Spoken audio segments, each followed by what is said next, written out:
They barely noticed her in the back row, just a civilian in a room full of brass. The colonel's voice cut like a blade she didn't belong. But then she stood, and the air shifted. SOCOM credentials. Higher clearance than his. The man who'd commanded for 20 years had just been outranked without a shot fired. Stick around, because when the woman they tried to escort out takes command, the mission changes. And so does the fate of everyone in that room.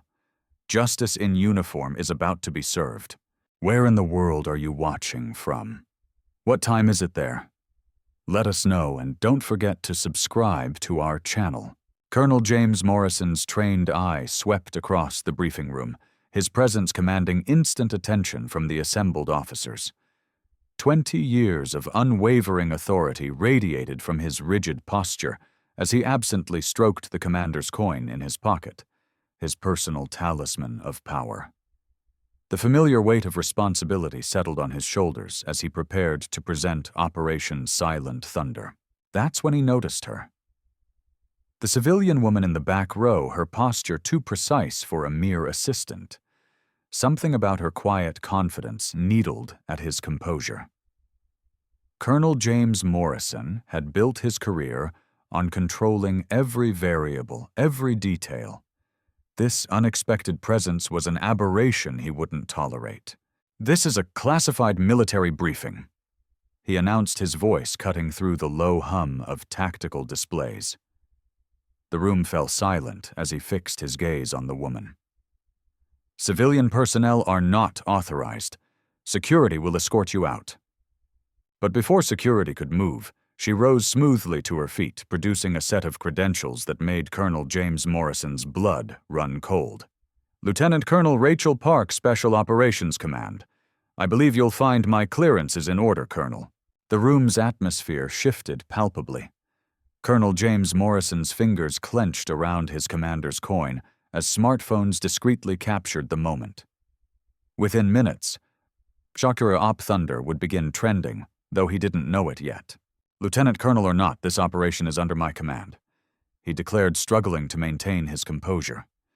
"Your presence here is neither required nor welcome." "On the contrary, Colonel James Morrison," she replied, her voice carrying an edge of steel. "SOCOM has concerns about your operational planning. I'm here to ensure those concerns are addressed." His world tilted slightly. In 2 decades, no one had dared challenge his authority so openly. The commander's coin felt suddenly heavy in his pocket as whispers rippled through the room. "Have you ever felt your control slipping?" Lieutenant Colonel Park asked quietly, reading the flicker of uncertainty in his eyes. That moment when you realize your power isn't absolute?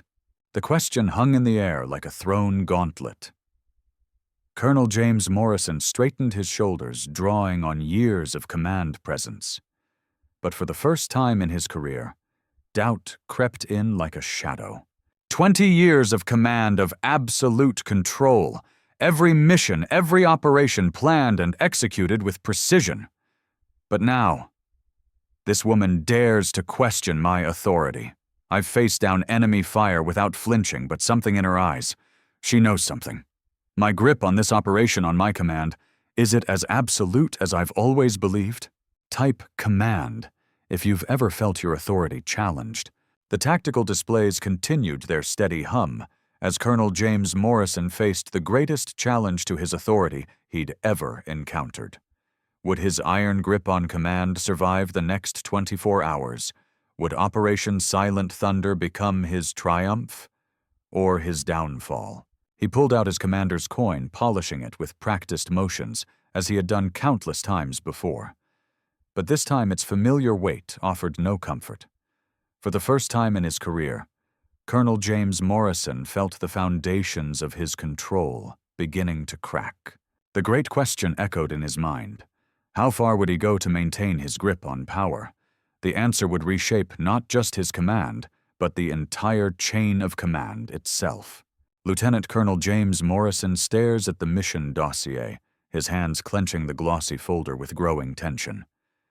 The briefing room's fluorescent lights cast harsh shadows across 2 decades of carefully cultivated authority, now threatened by a single voice that shouldn't matter. but it does.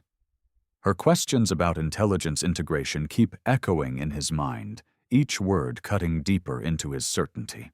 The commander's coin weighs heavily in his pocket, a constant reminder of everything he's built. Lieutenant Colonel James Morrison pulls it out, studying the worn metal that once represented unquestioned command.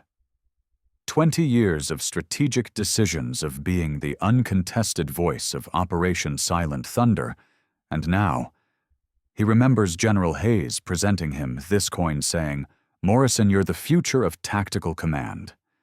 The irony tastes bitter. Lieutenant Colonel James Morrison's tablet illuminates with incoming messages, subordinates expressing confusion about the civilian consultant's points. Each notification feels like another crack in his foundation. He dismisses them with aggressive taps, but the doubt lingers. Opening his personal records, he scrutinizes his past operation analyses. The patterns he once saw with absolute clarity now seem to blur under her methodological questions. The ventilation system hums overhead, a monotonous drone that usually fades into background noise, but now seems to amplify his growing disquiet. Lieutenant Colonel James Morrison reviews the security clearance protocols. There's no way she should have access to those classified details. Yet she quoted them with precise accuracy, revealing gaps in analysis he's overlooked for years. His mind drifts to Commander Phillips, his mentor from the academy. Morrison, control the room, control the mission, Phillips had taught him. But Phillips' methods, like his own, came from an era of unquestioned hierarchy. The world has shifted beneath his feet, and Lieutenant Colonel James Morrison feels the tremors of change threatening his command structure. The background check on his mysterious critic reveals nothing significant. Civilian consultant status standard clearance levels. But something doesn't add up. Lieutenant Colonel James Morrison accesses deeper databases, his security overrides opening classified files. Each document increases his unease. Previous operations ones he'd deemed flawless show subtle patterns of inefficiency she'd highlighted. Sinum. Type command if you've ever felt your expertise challenged. How do we handle when our foundations shake? The commander's coin feels cold now, as Lieutenant Colonel James Morrison grips it, his reflection distorted in its surface. The past 4 hours have stripped away layers of certainty, revealing vulnerabilities in his command methodology he's ignored for years. Scientific studies on modern military leadership flash across his screen. Adaptive command structures, integrated intelligence frameworks, everything that challenges his traditional approach. A knock at the door startles him. "Sir," his aide appears hesitant. "The civilian consultant's credentials. There's something you should see." Lieutenant Colonel James Morrison's world narrows to the document being placed before him. His throat tightens as he reads understanding dawning with crushing weight. Inner reflection. 20 years I've commanded from this room shaped operations with absolute authority. Every medal, every commendation validated my methods. But now facing questions I can't dismiss, I'm forced to confront an uncomfortable truth. Have I been commanding from a fortress built on outdated foundations? The world evolved while I stood still convinced of my infallibility. What else have I missed while maintaining the illusion of perfect control? The ventilation fans whir louder, and Lieutenant Colonel James Morrison sees his empire of certainty beginning to crumble. The commander's coin slips from his trembling fingers, clattering on the desk, with a sound that echoes his falling authority. Outside his office, he hears whispers growing louder, and for the first time in 20 years, Lieutenant Colonel James Morrison fears tomorrow's briefing. Colonel James Morrison's fingers trembled as they traced the edge of his command coin, the brass surface suddenly cold against his skin. The conference room's fluorescent lights cast harsh shadows across the tactical displays, each screen now a damning testament to his oversight. The clicking of keyboards intensified like a digital drumbeat of doom, each verification bringing fresh waves of nausea. Sir Lieutenant Colonel Park's analysis shows critical gaps in our intel. Captain Hayes announced his voice, carrying none of the usual deference. Colonel James Morrison watched as yet another loyal officer's expression shifted from respect to barely concealed disappointment. The room felt smaller, more confining with each passing minute. Colonel James Morrison's throat constricted as he scanned the probability matrices again. 73% success rate. The number blazed on the screen like an accusation. In 20 years of command, he'd never approved an operation with less than 85%. The realization hit him like a physical blow. He'd been so focused on making his mark with Operation Silent Thunder that he'd ignored fundamental tactical vulnerabilities. Collate Lieutenant Colonel Park's findings. Colonel James Morrison ordered, his voice betraying a slight tremor. Full analysis, my desk, 1 hour. The words tasted like ash in his mouth. His hand unconsciously sought the comfort of his command coin again. But even this familiar talisman felt like a mockery now. He'd polished it just this morning, imagining how it would shine during the operation's success briefing. The whispers started as soon as he left the conference room. Colonel James Morrison's acute military hearing caught fragments. Park was right, and how did we miss this? Each word was another crack in his carefully constructed facade of authority. His phone buzzed. A message from General Matthews, urgent discussion needed reoperation Silent Thunder leadership. Reaching his office, Colonel James Morrison's fingers fumbled with his keyboard, pulling up personnel files. Lieutenant Colonel Rachel Park's service record glowed on the screen. Distinguished combat service, advanced tactical training, unprecedented success rates in mission planning. He'd dismissed her earlier presence as an intrusion, a civilian-clothed subordinate overstepping bounds. Now her credentials screamed his own incompetence. The command coin slipped from Colonel James Morrison's grasp, clattering across his desk. The sound echoed like a gunshot in the quiet office. He watched it spin, wobble, and fall, heads down. The symbolism wasn't lost on him. Have you ever watched your entire career teeter on the edge? He whispered to the empty room, his inner monologue heavy with mounting dread. A notification pinged on his computer. The operation's details had leaked to the Inspector General's office. Colonel James Morrison's blood ran cold as he read the preliminary inquiry notification. His eyes fixed on the last line, potential gross negligence in mission planning. Outside his office window, the base hummed with its usual activity, but to Colonel James Morrison it felt like watching an empire crumble in slow motion. His command, his reputation, his legacy, all balanced on the knife edge of a 73% success probability that he'd arrogantly deemed acceptable. The final blow came as his secure phone lit up with a message from command. Operation Silent Thunder Planning Oversight Committee convening. Attendance mandatory. Bring full documentation. Colonel James Morrison's hand shook as he reached for his command coin one last time, its surface now smeared with nervous sweat. Type command falls if you've ever witnessed pride come before a fall. The fluorescent lights of the briefing room seemed to mock Colonel James Morrison as he watched his carefully constructed world crumble. The metallic ping of his dropped commander's coin still echoed in his ears, a sound that would haunt him for years to come. His fingers twitched, desperate to retrieve the symbol of his authority, but moving now would only draw more attention to his humiliation. Lieutenant Colonel Rachel Park's modifications will be implemented immediately. Admiral Patterson's voice carried across the room with devastating finality. Colonel James Morrison's throat constricted as he observed his fellow officers' expressions shift from shock to barely concealed satisfaction. The woman he'd dismissed as a civilian intruder mere hours ago now stood at the head of his briefing room, commanding the respect he'd spent decades building. The simulation results speak for themselves. Colonel James Morrison heard himself say the words tasting like ash in his mouth.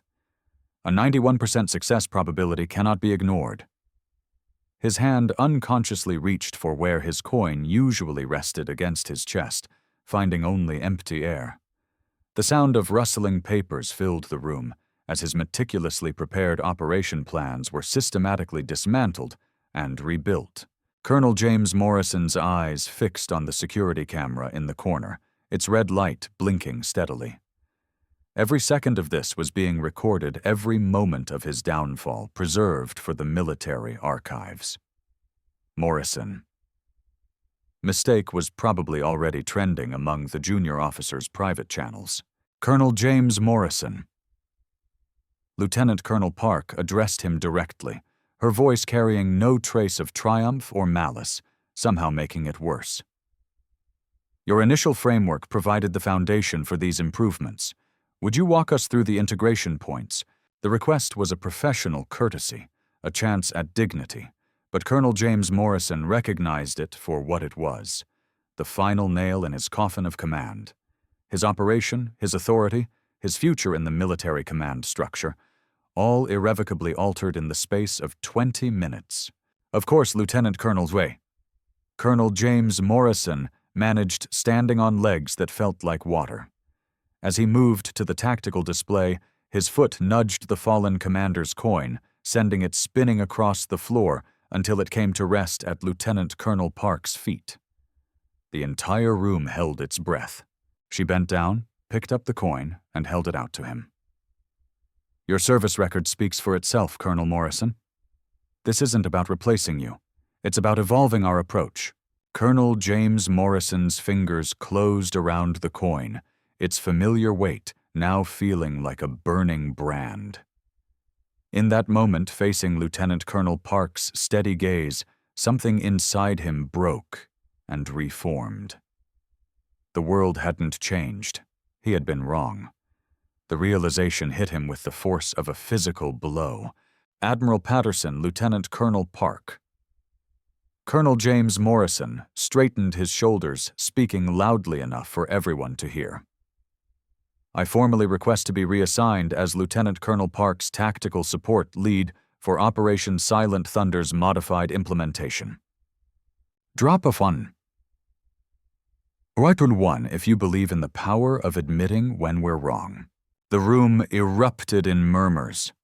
Admiral Patterson's approving nod confirmed what Colonel James Morrison already knew. His career would survive this, but not in the way he'd envisioned. His fingers traced the edge of his commander's coin one last time before he placed it deliberately on the briefing room table. Now, Colonel James Morrison said, turning to the tactical display with renewed purpose. Let me show you how we can integrate these new parameters into our existing framework. The words came easier, now each syllable another step away from the man he'd been just hours ago. As he led the briefing under Lieutenant Colonel Park's watchful eye, Colonel James Morrison felt the weight of command shift and transform. His empire hadn't crumbled. It had evolved. And somehow, surprisingly, he was ready to evolve with it. The security camera continued its silent vigil recording, not the fall of Colonel James Morrison, but his transformation. The coin lay untouched on the table, catching the light. No longer a symbol of authority, but a reminder of the day everything changed. Colonel James Morrison's hands trembled as he lifted the commander's coin from the polished floor of the briefing room. 24 hours ago, this symbol had represented everything he believed about military leadership. Strength through dominance, respect through fear. Now its weight felt different, almost accusatory, in its cold, metallic gleam.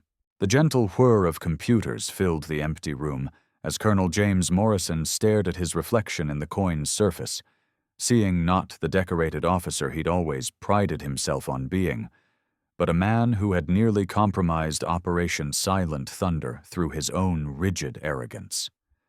Lieutenant Colonel Park's civilian attire during yesterday's briefing, what he'd dismissed as a breach of protocol, now revealed itself as tactical genius. She'd demonstrated that true command presence transcended the superficial trappings of authority. Computer display Operation Silent Thunder briefing materials. Colonel James Morrison commanded his voice, carrying none of yesterday's thunderous certainty. The screens flickered to life, showing the mission parameters he'd insisted were perfect. With each amendment he now made, incorporating Park's subtle suggestions about civilian integration, local cultural sensitivity, and flexible command structures, his former certainty crumbled like a poorly constructed fortress. The viral footage of their confrontation had spread through military channels with hashtag #WatchMorrisonMeltdown, a permanent record of his public dressing down of a brilliant officer based solely on her appearance. His own words echoed back at him, "This is a military briefing, not a civilian coffee break." The shame burned deeper than any combat wound. The security footage showed what he'd been too blind to see: Lieutenant Colonel Park moving through the complex, with precisely calculated informality, gathering intelligence and building rapport that his stark approach had missed entirely. Every person she'd spoken with had contributed crucial details to the operation's planning. Details his rigid protocol would have overlooked. Colonel James Morrison placed the commander's coin carefully on his desk, positioning it beside his keyboard.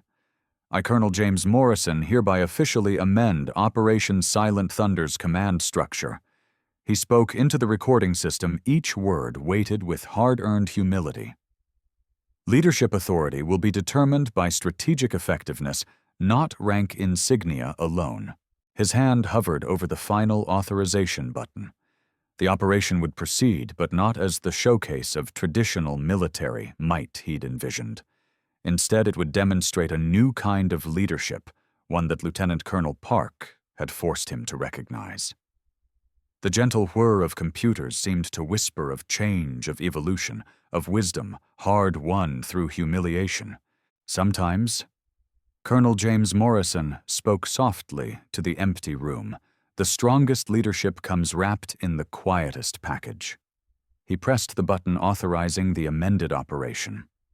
The commander's coin caught the light, its symbols of authority now reminding him not of power, but of responsibility. Type evolution if you've ever had to completely reshape your understanding of leadership. His final log entry would read, "Colonel James Morrison, Commanding Officer, Operation Silent Thunder. Leadership lesson learned. True authority isn't worn on the sleeve. It's earned through wisdom, demonstrated through results, and recognized only by those humble enough to see beyond their own preconceptions." The screens dimmed to standby mode, leaving Colonel James Morrison alone with his transformed understanding.